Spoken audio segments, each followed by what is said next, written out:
Alors, bon, d'abord, je remercie Olivier de nous avoir sollicité pour faire cette présentation et je suis aussi très heureux de faire cette présentation avec Philippe Lambert, qui est le spécialiste de notre unique structure d'impact en France, Rochechouart, dont il va nous parler par la suite. Alors, je vais me présenter un petit peu pour ceux qui ne me connaissent pas. Donc, moi, je suis géologue planétaire, c'est-à-dire que je m'intéresse à la surface des planètes en général, et donc la Terre aussi, mais j'ai pas mal travaillé sur la planète Mars. Et je m'intéresse aux cratères d'impact depuis ma thèse, en fait, hein. J'avais fait un doctorat sur les cratères d'impact martiens et l'histoire de l'eau dans le sous-sol de Mars.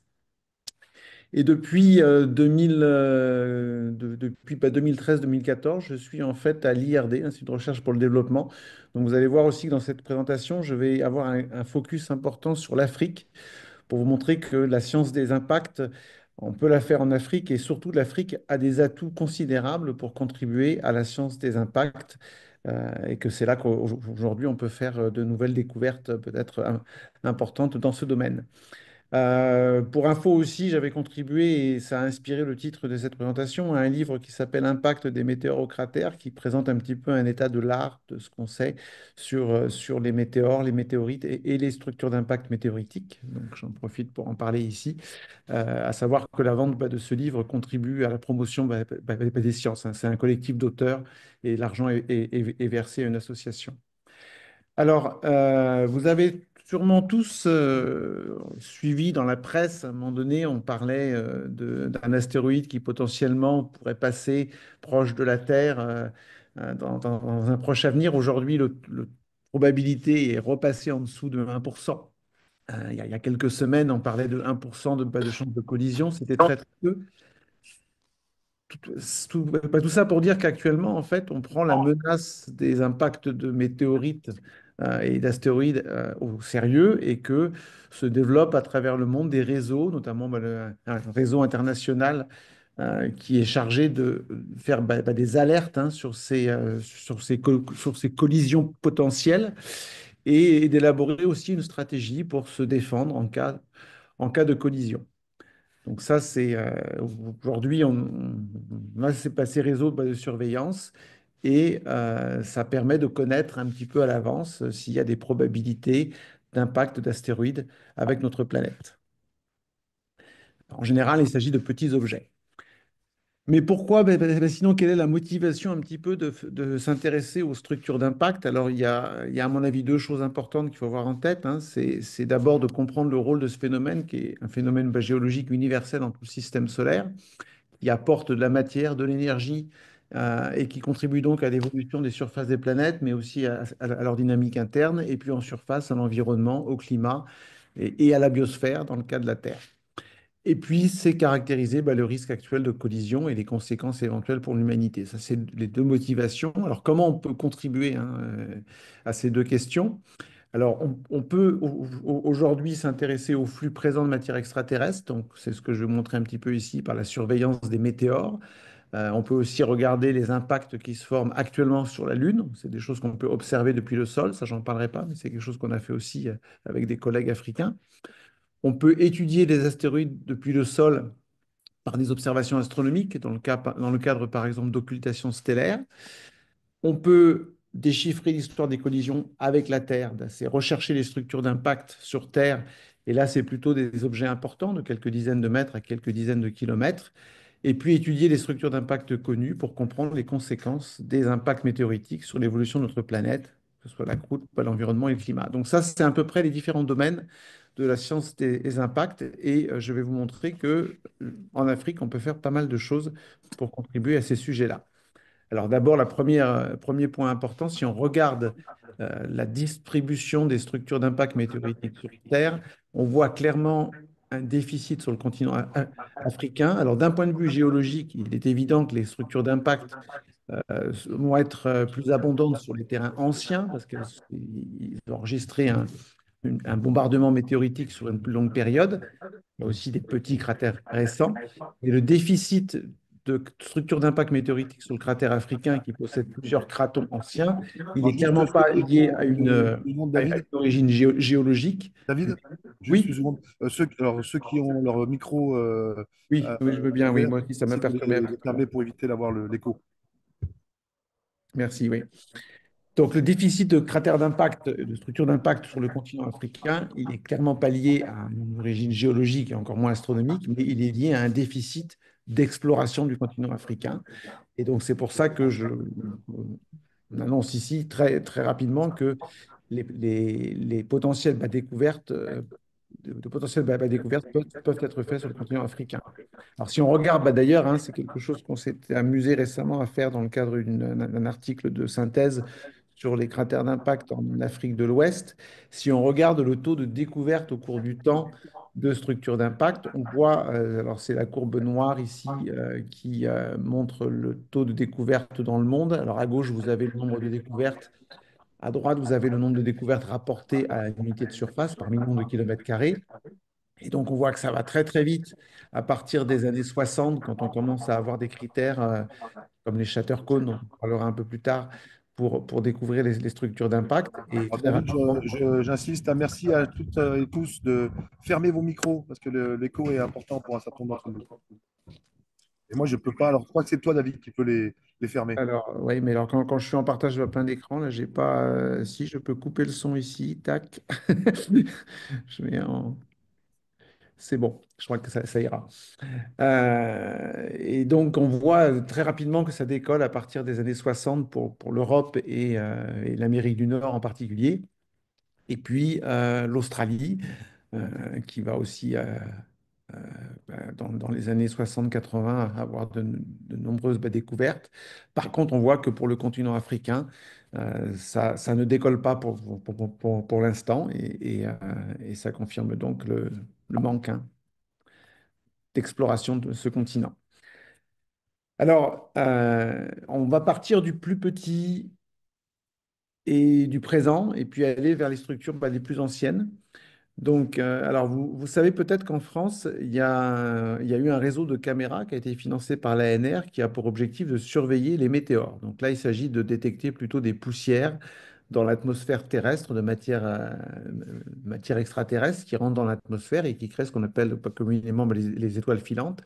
Et il y a donc sur le territoire français un réseau d'une centaine de caméras qui, depuis une dizaine d'années maintenant, enregistre les trajectoires de ces météores. Alors, quand on a des très très gros météores, on peut avoir une météorite qui tombe au sol.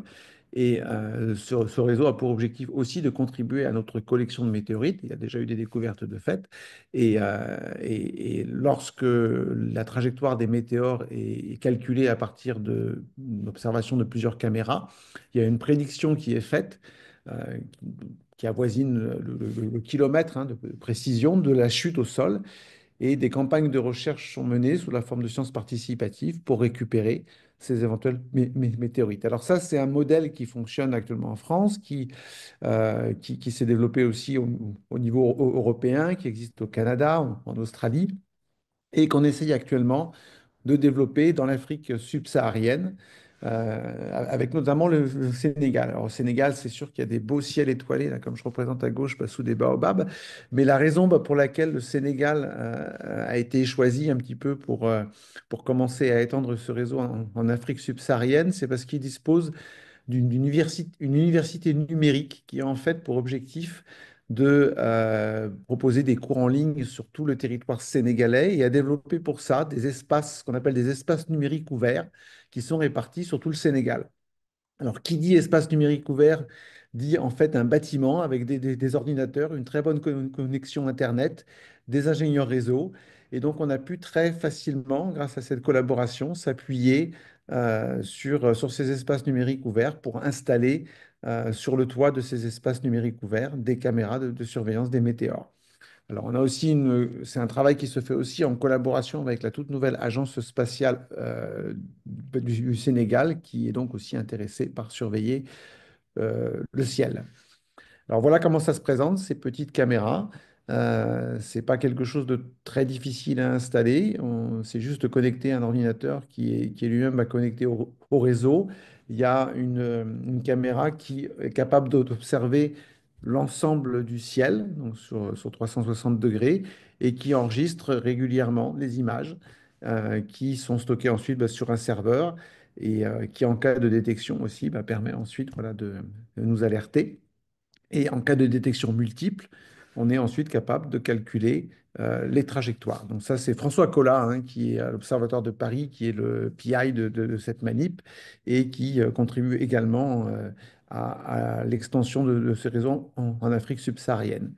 Donc il y a quelques caméras actuellement au Burkina Faso, au Maroc, mais la majorité des caméras actuellement sont installées au Sénégal. Donc vous voyez l'état actuel du réseau. Simplement, les deux caméras qui sont situées en Casamance sont projetées pour 2025. Pour l'instant, ce sont les caméras au nord de la Gambie qui fonctionnent actuellement. Et vous avez à droite un exemple d'enregistrement des trajectoires par ces caméras des météores observés dans le ciel du Sénégal. On n'a pas encore eu l'occasion de récolter de météorites au Sénégal, mais en cas effectivement de bolides importants, ce serait d'ailleurs la première météorite qui serait récoltée au Sénégal, puisqu'à ce jour, dans les collections de météorites, celles qui sont déclarées, en fait, il n'y a pas de météorite connue au Sénégal. Alors, on va aller vers un petit peu plus gros, mais toujours en Afrique. Alors ça, ça a été une mission de terrain particulièrement je dirais émouvante aussi parce qu'on était dans cette exploration du cratère d'Awelul, dont on sait qu'il a été étudié par Théodore Monod. Donc ça, c'était quelque chose de particulier de travailler sur ce cratère. Alors pourquoi on s'intéresse aux petits cratères d'impact? C'est simplement parce que déjà, ils sont plus récents et ce sont des objets qui finalement ont des chances de se produire à l'échelle de l'humanité. Des cratères de quelques centaines de mètres comme celui d'Awelul sont des choses qui peuvent arriver à l'échelle de l'humanité. Donc on a un intérêt particulier pour comprendre le type de transformation qui va se produire quand on a ce type de cratère d'impact. Awilul fait 390 mètres de diamètre et c'est un travail qui a été mené dans le cadre d'une thèse d'un doctorant mauritanien. Donc pour nous, c'est effectivement important aussi hein, de former des étudiants africains aux sciences des impacts. Et ce doctorant a réalisé une étude structurale de ce cratère d'impact et aussi une cartographie du verre d'Awilul. Ce qu'il faut savoir, c'est que on a préservé en fait le cratère, il est assez récent, il a 3 millions d'années. Et dans les éjectats de ce cratère sont préservés des fragments de verre que vous voyez sur la droite ici et qu'on va retrouver dans un quart sud-est du cratère qui nous fait spéculer aujourd'hui sur l'origine, sur un impact oblique euh, pour expliquer cette distribution. Donc ça, c'est un travail qui a récemment été publié dans Journal of African Earth Science. Alors, on va changer encore d'échelle et on va parler des structures d'impact un peu plus anciennes et à l'échelle de l'Afrique de l'Ouest. Alors, ce qu'il faut savoir, c'est que sur l'Afrique de l'Ouest, actuellement, il n'y a que 3 structures d'impact confirmées. Alors, quand on sait que l'Afrique de l'Ouest est occupée en grande partie par le craton ouest africain, avec des terrains vieux de 2 milliards d'années et plus, c'est quelque chose, c'est une anomalie, hein, d'avoir simplement trois cratères d'impact. Sur ces 3 cratères d'impact, donc il y a Ténoumer, qui est en Mauritanie, qui est un petit cratère aussi, un peu plus gros qu'Awelul. Il y a Awelul, dont on vient de parler, et puis il y a Bosumtwi, qui a un cratère sur un terrain paléoprotérozoïque qui fait 10 km de diamètre, mais qui a 1 million d'années. Donc c'est un très bel objet, très récent. Mais par contre, on n'a pas de cratère ancien, en fait, malgré l'âge des terrains. Les cratères en jaune ici sont des cratères qui restent, à notre sens, de potentielle structure d'impact. Il y a d'autres objets qui avaient été proposés par le passé comme de possibles structures d'impact, mais l'analyse des données de télédétection aujourd'hui et des données géologiques qu'on a pu récolter sur ces objets nous pousse pour l'instant à les mettre de côté. Par contre, ceux qui sont en jaune sont des cibles qui restent des cibles potentielles qu'il convient d'explorer. Alors, ce que vous pouvez voir pas tout de suite, c'est que malheureusement, un certain nombre de ces cibles sont dans des terrains actuellement où les conditions sécuritaires aujourd'hui ne permettent pas de faire du terrain facilement, y compris pour nos collègues ouest-africains. Donc, notre cible actuellement privilégiée, ça va être une cible au Sénégal Et je vais terminer ma présentation par vous parler un petit peu de Vélingara. C'est aussi le plus gros parmi les potentiels. Il fait 40 kilomètres de diamètre. Et donc, on va essayer, on a pour objectif d'essayer de prouver son origine météoritique. Alors, comment on fait pour prouver qu'un cratère est bien un cratère d'impact et une origine météoritique? Parce que toutes les structures circulaires ne sont pas des cratères d'impact. Là, vous avez une image satellite de la structure de Richat en Mauritanie, qui avait été proposée à un moment donné comme un cratère d'impact, mais qui n'en est pas un. Et donc, il faut essentiellement chercher alors, soit des preuves macroscopiques, ce sont les cônes de percussion, ou shatter cone en anglais. Donc, vous voyez ces striations, ces fractures avec des striations divergentes qu'on ne retrouve que dans les contextes d'impact. Ça, on le sait depuis les années 60.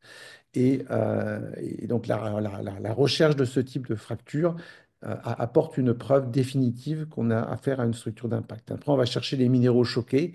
Il y a tout un tas de possibilités, hein, de critères pour trouver une structure d'impact, mais parmi les principales, donc Chattercone et quartz choqué, vous avez donc une image au microscope ici qui vous illustre ces petites lamelles de déformation qui en fait sont espacées de quelques dizaines de microns, épaisses de quelques microns et qui sont là aussi caractéristiques et uniques et qui permettent de prouver une origine météoritique. Alors, ce cratère au Sénégal, donc le bassin de l'Anambé, qui s'appelle aussi dépression de Vélingara, quand on regarde une image en 3 dimensions, comme celle que j'ai mise à droite, que j'ai mise à droite ici, ça évoque effectivement morphologiquement une structure d'impact, hein, mais encore une fois, la morphologie n'est pas suffisante.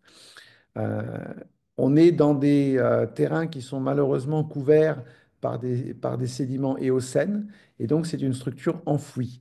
Alors, on a eu quelques forages hydrauliques qui nous indiquent que le socle n'est pas loin, à quelques dizaines de mètres de profondeur. Donc, l'objectif pour déterminer une origine météoritique de ce cratère passe forcément par un forage. Et c'est quelque chose qui est programmé pour la fin de l'année. Et donc, on va essayer, alors je montre un petit peu les scénarios de forage qu'on propose. Ce qu'il faut savoir, c'est qu'avant de faire ce forage, on a mené une campagne de géophysique et cette campagne de géophysique a révélé une anomalie gravimétrique de moins 15 milligales circulaire centrée sur la dépression de Vélingara. Par contre, cette anomalie ne fait que 10 km de diamètre. Et donc là, on est actuellement dans une discussion au sein de l'équipe dont je peux parler un petit peu ici qui est de savoir quelle est la taille réelle de ce cratère d'impact. Sur Rochechouart, on a aussi ce genre de discussion parce que des cratères qui sont très érodés, très anciens, on a du mal à savoir quel est réellement le diamètre initial. Et donc, on va partir sur 2 scénarios. Un scénario où on aurait un petit cratère et dans ce cas-là, on va essayer de forer dans les brèches d'impact qui seraient dans le fond bah, du cratère. Et puis un scénario où on serait dans le cratère qui est actuellement bah, évoqué par la morphologie, où on serait plutôt dans l'anneau central, le pic central bah, du cratère ou l'anneau central.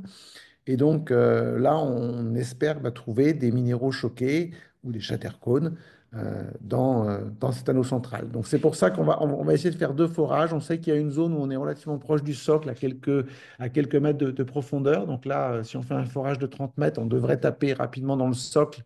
Mais par contre, si on est dans le rempart bas du cratère, il n'y aura rien de choqué. Donc il faut aller faire un forage un peu plus proche du centre de la structure, où là, le socle va être un petit peu plus profond. Donc il faudra au moins atteindre une centaine de mètres pour espérer, dans le cas d'un petit cratère, bah, pénétrer une brèche d'impact et dans ce cas-là, bah, trouver des minéraux choqués. Voilà, j'espère que j'ai réussi à tenir en 15 minutes en parcourant bah, des choses qui sont assez vastes, hein, puisqu'on va des météores à des grands cratères d'impact. Et je vais laisser la parole à Philippe qui va nous parler de Rochechouart.